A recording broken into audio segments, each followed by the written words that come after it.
जय माता दी मित्रों, सभी साथियों को नमस्कार। कन्या लग्न और कन्या राशि वालों के लिए दिसंबर में ग्रहों का गोचर क्या कहता है, आइए जानते हैं। कन्या राशि यानी कि लग्न में कन्या राशि यानी कि चंद्रमा बैठे हुए हैं, जहाँ पे वहाँ पे आपका कन्या राशि है, यानी कि 6 नंबर लिखा हुआ है। लग्न अगर आपका कन्या है तो निश्चित रूप से लग्न के अंदर पहला हाउस जो है वहाँ पे 6 नंबर लिखा हुआ है। अभी आप देख लें कि पहले हाउस में आपके केतु बैठे हुए हैं, सेकेंड हाउस में शुक्र बैठे हुए, तीसरे में सूर्य मंगल, चौथे में बुध और छठे में शनि और सप्तम में राहु और अष्टम में बृहस्पति बैठे हुए हैं। अब ये इन योगों का यानी कि ये जो प्लैनेट इतने सारे ग्रहों में बैठे हैं, ये आपके लिए क्या लाने वाले हैं। सबसे बड़ी बात है कि कन्या लग्न के अंदर में बुध शुक्र और शनि कारक हो जाते हैं। लग्नेश जो बुध होता है वो आपका लग्नेश होता है और शुक्र जो होता है वो भाग्य का स्वामी होता है। और शुक्र अभी आपके तुला में है और दूसरे हाउस में है। सेकेंड हाउस में धन का मालिक अपने ही घर में, बहुत अच्छा योग बनता है ये। और सेकेंड हाउस में और फोर्थ हाउस में दृष्टि संबंध भी है, यानी कि सेकेंड में और फोर्थ में एक दृष्टि संबंध बना। सेकेंड हाउस जो होता है वो भी विद्या का होता है, फोर्थ हाउस जो होता है वो भी विद्या का होता है, यानी कि सेकेंड और फोर्थ हाउस में दृष्टि संबंध बनना ये इंडिकेशन दे रहा है कि आपको पढ़ाई के दौरान या फिर पढ़ाई में किसी प्रकार की बड़ी सफलता, किसी प्रकार का जो भी आप लगे हुए होंगे पढ़ाई के दौरान जो होती है वो चीज आपको अच्छी होगी। ये तो एक तरीके हो गया विद्यार्थियों के लिए काफी अच्छा योग बन रहा है, क्योंकि दूसरा और चौथा दोनों जो होते हैं वो पढ़ाई के लिए होते हैं, विद्या अध्ययन के लिए होता है। विद्या अध्ययन के दोनों जो राशियां हैं, जो लॉर्ड है, उन दोनों में दृष्टि संबंध हो गया बृहस्पति और शुक्र का। दूसरा क्या है, दूसरा सेकंड हाउस में शुक्र स्वगृही होकर के बैठे हैं, बृहस्पति से दृष्ट है। जब भी शुक्र, हालांकि शुक्र और बृहस्पति शत्रु हैं, लेकिन फिर भी अगर बृहस्पति और शुक्र जब आमने सामने हो जाते हैं और शुक्र पर बृहस्पति देवगुरु की पड़ जाती है तो शुक्र और ज्यादा निहाल हो जाता है। शुक्र निहाल हो जाता है तो शुक्र आपका द्वितीय भाव में है, यानी कि धन का मालिक है, परिवार का मालिक है, कुटुंब का मालिक है, आपकी वाणी का मालिक है, और उस पर बृहस्पति की दृष्टि पड़ गई। इसका मतलब ये हो गया कि आपको धन संबंधित, परिवार संबंधित, कुटुंब संबंधित ये सारी चीजें जो थी, और जो भी कुछ ऐसा काम जो कर रहे हैं, जिनको वाणी से जो पैसा कमाते हैं, वाणी से बहुत लोग हैं, बहुत सारी ऐसी हैं विद्याएं हैं जिसमें जैसे एक्टिंग की विद्या है, यूट्यूबर्स लोग हैं, शिक्षक हैं, जिनको पता ये होता है कि कुछ ऐसा काम होता है जिसमें वाणी की अब विशेष आवश्यकता पड़ती है, तो वहां पे आपको अभी विशेष सहयोग मिलेगा।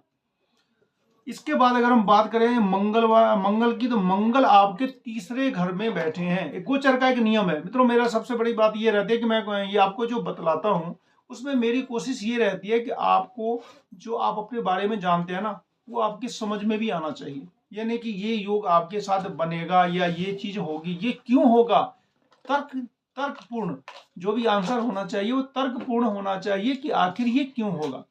अभी क्या है, अभी आपके तीसरे हाउस में सूर्य और मंगल बैठे हैं। वृश्चिक राशि का मंगल, यानी कि अपने घर का मंगल सूर्य के साथ बैठे हैं। और कहा क्या जाता है कि तीसरे घर में पराक्रम का घर होता है। तीसरे घर में जब कभी क्रूर ग्रह बैठते हैं, क्रूर ग्रह में कौन कौन से हो गए, सूर्य हो गए, शनि हो गए, मंगल हो गए, राहु हो गए, ये चारों प्लैनेट अगर आपके तीसरे हाउस में बैठे हों तो ये क्या होते हैं ना, डबल फल देते हैं। तो आपका मंगल तो है मार्केश, लेकिन वो बैठा कहां पर है, तृतीय हाउस में, तो यहां पर ये शुभ फल देंगे। और इसका जो गोचर का जो फल होता है, वो गोचर का फल ये कहता है कि सफलता प्राप्ति का, यानी कि सफलता देता है, धन देता है। सूर्य एक ऐसी जगह पर बैठ गए हैं, द्वादशेश होकर के तीसरे भाव में बैठ गए हैं, यानी कि द्वादश जो होता है व्यय का मालिक बैठ गया है पराक्रम में। और इससे एक फायदा ये आने वाला है आपको कि किसी न किसी प्रकार से कहीं न कहीं से शुभ समाचार आएगा। मैंने पहले भी बतलाया कि तृतीय भाव में जब कभी भी पापी ग्रह बैठते हैं तो शुभ होता है, शुभ होगा तो शुभ समाचार भी मिलेगा। हाँ, राहु अभी आपकी कुंडली के अंदर हम पूरा कंप्लीट अगर एनालिसिस करें कन्या राशि वालों के लिए, कन्या लग्न वालों के लिए, राहु अभी सप्तम में बैठ गए हैं। सप्तम भाव का राहु गोचर में बैठे हैं ना, वैसे तो वो बृहस्पति के घर में बैठे हैं, लेकिन वो गोचर में सप्तम भाव में बैठे हैं और सप्तम भाव का जो राहु होता है वो प्रतिकूल फल देता है, नेगेटिव फल देता है, किसी न किसी प्रकार से आपको नीचे लेकर जाएगा, किसी न किसी प्रकार की समस्या वो जरूर करेगा। और साथ ही साथ अभी सूर्य पर में दृष्टि भी दे रहा है। हालांकि ये तो खत्म हो जाएगा सूर्य की दृष्टि संक्रांति के साथ ही। उसके अब तक ये नुकसान का योग तो बनाया हुआ था, लेकिन साथ ही साथ अब जल्दी ही मैं कह सकता हूं कि 5 दिन के भीतर जो सूर्य पर जो राहु की दृष्टि थी वो खत्म हो जाएगी। क्योंकि व्ययेश खर्चा का मालिक उस पर राहु की दृष्टि। नियम यही है कि जो भी प्लेनेट है अगर वो खुद ही पीड़ित हो गया तो वो आपको भी पीड़ा पहुंचाएगा। अगर खुद वो बहुत खुशहाल है तो आपको भी खुशहाली देगा। इसीलिए नियम ये है कि अगर कोई प्लेनेट कमजोर है आपकी कुंडली में तो हम उसकी पूजा करते हैं, अर्चना करते हैं, हम स्टोन धारण करते हैं। क्यों? ताकि एटलीस्ट उस प्लेनेट को शुभता मिले, और जब उस प्लेनेट को शुभता मिलेगी तो वो प्लेनेट हमारे लिए भी शुभ हो जाएंगे। तो ये मैं कह सकता हूँ कि 5 दिन के बाद काफी अच्छी स्थिति बनने वाली है। व्यर्थ के खर्चे तो बंद हो जाएंगे। अभी आपका जो व्यर्थ के खर्चे, व्यर्थ की जो यात्राएं थी वो सारी बंद हो जानी है। बृहस्पति बहुत अच्छी जगह पर बैठ गए हैं, द्वादश भाव पर में पूरी दृष्टि रहेगी मई तक, और दूसरे भाव पर में दृष्टि है यानी कि धन पर। और उसके बाद है चौथे भाव पर। चौथा भाव जो होता है उससे आप अच्छा कह सकते हैं, चौथा भाव उनका अपना घर भी है। चौथा भाव क्या है? 9 नंबर है। 9 नंबर का मालिक भी बृहस्पति है। बृहस्पति अपने घर पे जब दृष्टि पड़ गई, और चौथे भाव से हम क्या क्या चीजें निकालते हैं? जमीन से संबंधित सौदा करेंगे, आप प्रॉपर्टी ले सकते हैं, मोटर गाड़ी वगैरह लेने का अच्छा योग बन रहा है। ये नहीं है कि अभी आप इसमें क्या होता है ना, लोग कहेंगे भाई हमारे पास तो अभी गाड़ी है ही नहीं, हमने तो लेनी, हमारा तो कन्या लग्न है। अब क्या होता है ना कि इसके अंदर में भी जो एक तो देश काल पात्र के हिसाब से ही इसका फलित किया जाता है। अब इसमें जमीन, मकान या प्रॉपर्टी अभी किनके पास आएगी? जो पहले से प्रयास कर रहे थे, सफलता नहीं मिल रही थी, लेकिन अब मिल जाएगी। और एक तरीके से जो नेगेटिव कुछ मिल रहा था, उनको ड्रॉबैक चल रहा था, वो खत्म हो जाएगा। तो निश्चित रूप से हर किसी के लिए बृहस्पति ऐसी जगह पर में बैठ गए हैं। हालांकि अष्टम में बैठे हुए हैं, तो अष्टम में बैठ करके खुद तो वो कमजोर हो गए, लेकिन जिस घर पे वो दृष्टि देते हैं उस घर को निहाल कर देते हैं। तो द्वादश भाव पर में दृष्टि दे दिया, इसका मतलब ये हो गया कि व्यर्थ का खर्चा खत्म। दूसरे घर पे दृष्टि दे दिया, इसका मतलब ये हो गया, क्या हो गया कि आपके धन की वृद्धि होगी, बैंक बैलेंस आपका बढ़ना शुरू, यानी कि एक बहुत लक्ष्मी प्राप्ति योग बन गया। दूसरे भाव में स्वगृही शुक्र बृहस्पति से दृष्ट, तो ये एक अच्छा योग बन गया। अब ये सारी फल मिलेंगे किसको? कुंडली के अंदर में अगर किसी का भी बुरी तरीके से ऐसा स्थिति हो कि जिसकी कुंडली के अंदर में बृहस्पति बहुत ही पीड़ा में हो, गुरु चांडाल योग में हो, तो क्या होगा? फल तो मिलेगा, लेकिन उसकी कुंडली में उसको थोड़ा कम मिलेगा। कुंडली में अगर आपकी पहले से बहुत स्ट्रांग है, यानी कि अगर आपकी दशा अगर मंगल की चल रही हो, मंगल में सूर्य की चल रही है मान लेते हैं, तो क्या होगा? यानी कि जो शुभ फल तभी ज्यादा मिलते हैं जब आपकी कुंडली ठीक हो, और साथ ही साथ दशा अंतर दशा भी थोड़ी ठीक हो। लेकिन ओवरऑल जो फलित बतलाया जाता है, ओवरऑल वो फलित मिलेगा जरूर। हाँ, ये होगा कि अगर आपकी कुंडली में पहले से कुछ ड्रॉबैक है, तो अगर अभी बहुत पॉजिटिव हो भी गया तो क्या होगा? थोड़ा सा कम मिलेगा, लेकिन मिलेगा जरूर।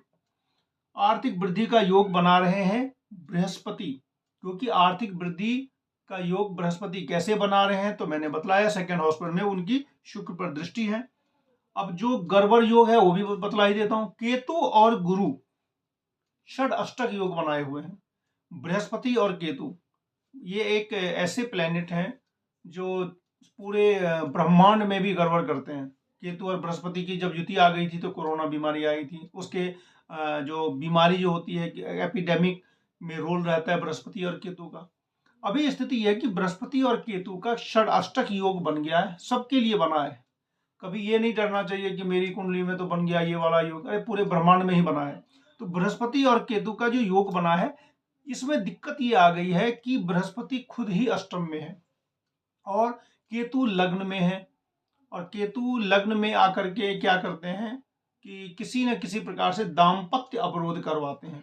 दाम्पत्य अवरोध आप समझ सकते हैं कि मैरिड लाइफ में टेंशन, चूंकि राहु और केतु से प्रभावित हो गया, तो जब हमें पहले से पता चल जाता है तो हम उस पर कंट्रोल जरूर कर सकते हैं।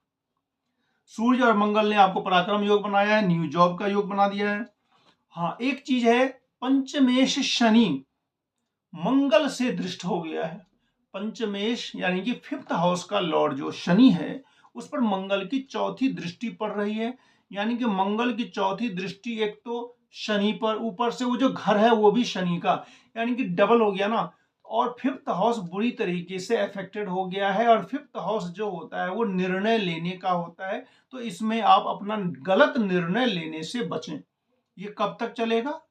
लगभग जब तक सूर्य और मंगल, सूर्य अभी आपके आ जाएंगे 5 दिनों के बाद, और मंगल अभी रह जाएंगे लगभग 15-20 दिन। तो यही गोचर होता है, गोचर से ऐसे फल निकाला जाता है। तो शनि आपका वैसे भी 6ठे भाव में मंगल से जब दृष्ट हो गया है, तो इस बीच में आपको परेशानियां आ सकती हैं। बुध जो है वो 10th भाव में दृष्टि दे रहे हैं, 10th भाव उसका अपना घर है। तो जब कोई प्लेनेट अपने उस घर को देखता है जिस घर का वो स्वामी खुद है, बहुत ज्यादा फायदा देता है। तो बुध की दृष्टि पड़ रही है 10th भाव पर, 10th भाव का जो मालिक है बुध है, यानी कि मालिक की दृष्टि अपने घर में पड़ी। तो इसका मतलब ये हो गया कि आपको कैरियर में तो ग्रोथ होगा। केतु लग्न में है, राहु केतु जो है, इससे बस एक बच के रहना है कि तो मैरिड लाइफ में टेंशन, ऊपर से थोड़ा बहुत बीमारी कारक होता है। और विदेश योग भी बन रहा है। विदेश योग कैसे बनता है वो इसके पीछे का भी मैं, क्योंकि मेरा ये रहता है कि मैं सीधा आपको ना बतला दूं कि विदेश योग बनता है। विदेश योग का योग क्या होता है, आपकी कुंडली में कैसे बन रहा है, आपके गोचर में कैसे बन रहा है, ये भी आपको जानना जरूरी है।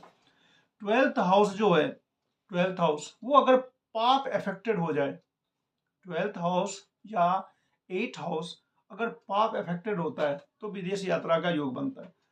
पाप अफेक्टेड क्यों बोला गया? क्योंकि जिस जमाने की ये विद्या है उस समय में विदेश यात्रा को खराब माना जाता था, विदेश यात्रा को अच्छा नहीं माना जाता था। युधिष्ठिर, यक्ष युधिष्ठिर संवाद में भी जब पूछा गया कि सबसे दुखी कौन, सबसे सुखी कौन, तो उसमें यही बताया गया कि सब कुछ हो जाए, घर में कुछ भी मिल जाए, लेकिन प्रवास गमन नहीं करना पड़े, यानी कि प्रवास गमन को खराब माना जाता था। इसीलिए पराशरीय मत से ये बतलाया गया कि भाई ये जो हाउस है, 12th हाउस जो है, ये पाप प्रभावित हो जाए, आज के डेट में उसको अच्छा माना जाता है कि किसी को विदेश में नौकरी मिल जाए, डॉलर में कमा रहा है, अच्छी बात है।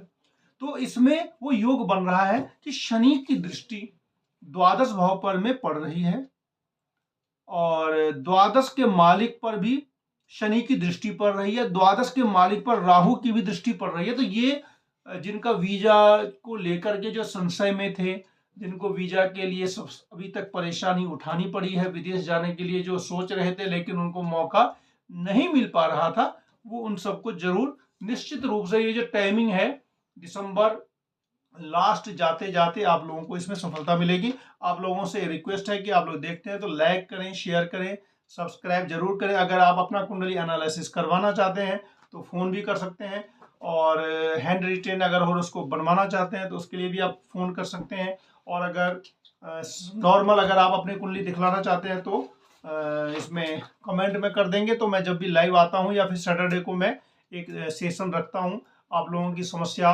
की जो कुंडली जो भी आप बर्थ डिटेल आती है उसको मैं डिटेल से बतलाता हूं। तो कुछ भी आप कर सकते हैं, और या फिर कुंडली भेज सकते हैं, अपना बर्थ डिटेल भेजें, उसमें मैं हैंड रिटेन और उसको बनाकर भी भेजता हूं, और लाइव जब आता हूं तो उसमें भी बतलाता हूं। और फिर मिलते हैं नेक्स्ट वीडियो में, तब तक के लिए नमस्कार। सब्सक्राइब करना ना भूलें, निश्चित रूप से सब्सक्राइब जरूर करें। आप लोगों का बहुत बहुत धन्यवाद, आप लोग खूब मेरी वीडियो देखते हैं, सब्सक्राइब भी कर रहे हैं, आप सबका धन्यवाद है। नमस्कार।